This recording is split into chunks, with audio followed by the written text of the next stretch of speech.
Dialogando con el padre Raúl Sánchez.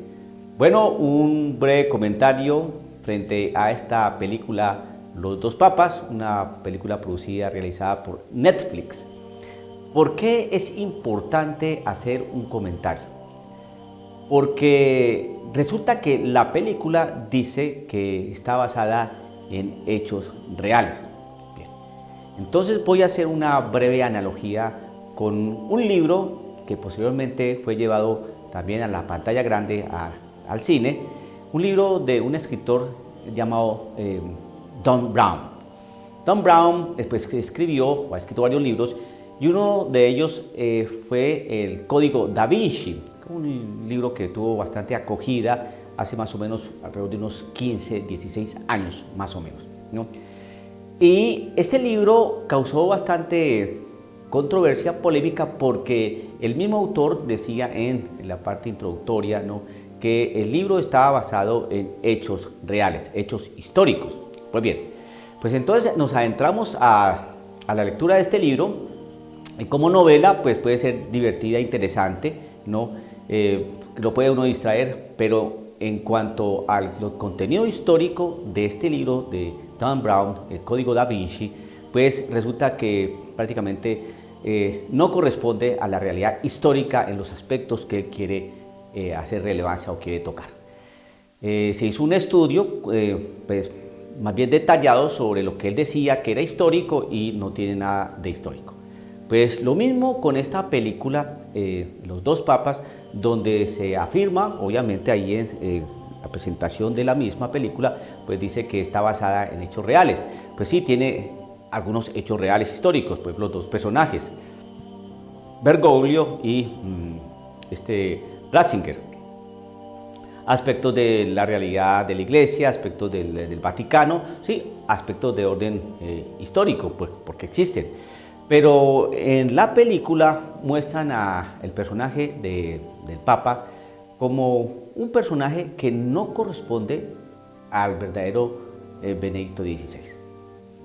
Y creo que las personas que no conocen de Iglesia, pues van y ven esta película y entonces se llevan una imagen errada de lo que era Benedicto XVI, de lo que era Ratzinger. La personalidad de Ratzinger es bastante interesante porque es un hombre bastante culto, es un hombre bastante, prudente, un hombre bastante inteligente. Creo que es el mejor teólogo del siglo XX, ¿no? Un hombre muy aplomado y muy acertado en sus apreciaciones teológicas, ¿no? Un hombre que fue colaborador, ¿no?, en el Concilio Vaticano II, era bastante joven en aquella época, junto con otros grandes teólogos como Karl Rahner, como Hans Küng, etc.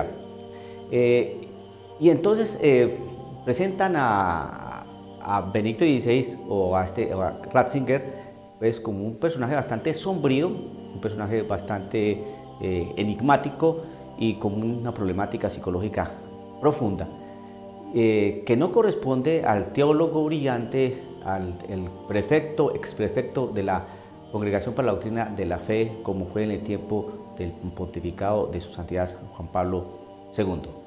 Ratzinger es un hombre que a través de su genio, de su intelecto, ha podido sostener y mantener lo que es la doctrina de la Iglesia Católica, sus grandes escritos, sus grandes libros. Es un maestro, es un teólogo, es un hombre, es intelectual, un hombre de fe, un hombre que no corresponde a la realidad que muestra la película Los dos papas. Por lo tanto, las personas que van observan esta película, pues van a llevar una caricatura, ¿no? O sea, una imagen de caricatura de lo que es Ratzinger.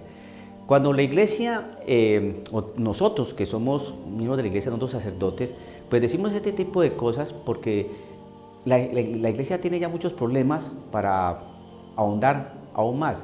Y cuando nos muestran una irrealidad de un personaje como es Joseph Ratzinger, que posteriormente pues, era Benedicto XVI.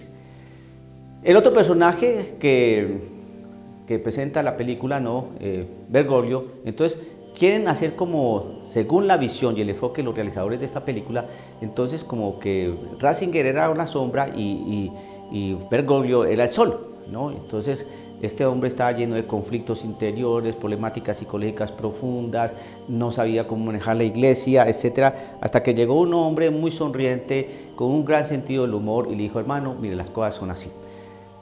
Y eso no corresponde a la realidad. Creo que esta película tiene un argumento bastante simplista y real, y que es necesario que proponer estos elementos para que las personas que vean esta película pues se centren bien y tengan un análisis más bien objetivo. Lo mismo con esta película que se presentó también, está presentando también en Netflix, ¿no? Sobre la realidad de Cristo Jesús, sus apóstoles, la Virgen María. Lo presentan como algo que no es. Es una falta de respeto, es una afrenta frente a la Iglesia Católica, y nosotros sacerdotes o los laicos, todos los que vamos a la iglesia, pues tenemos que levantar un poco la voz y decir, ¿eso qué es? ¿Qué es la cosa? Hay una que, con todo esto, para terminar este video, hay algo que sí me alegra, ¿no? Que sí me alegra, porque todo este tipo de películas, como Los Dos Papas, donde es una caricatura de los personajes, la película esta de Jesús que lo muestran como un homosexual. ¿Qué es eso? Bueno, eso es un ataque frontal a la Iglesia Católica. Y me alegro por lo siguiente, porque es que la Iglesia Católica es la Iglesia de Jesucristo y es la perseguida, es la constreñida, es la que siempre ha sido vituperada y burlada. No las iglesias protestantes, no. Aquí, si usted se da cuenta, si usted abre el caletre, aquí no persiguen a los judíos, ¿no? Ni van a las mezquitas musulmanas, no. Ni se van a meter al salón de reino de los testigos de Jehová, ni a los grandes templos de los mormones, ni van a una iglesia de garage a boicotear el culto del pastor protestante muy vehemente con su Biblia en la mano. No. Van en contra de la Iglesia Católica, porque el demonio sabe quién edificó esa iglesia. Hermanitos, 2 y 2 son 4, 4 y 2 son 6, 6 y 2 son 8 y 8, 16. Dialogando con el padre Raúl Sánchez.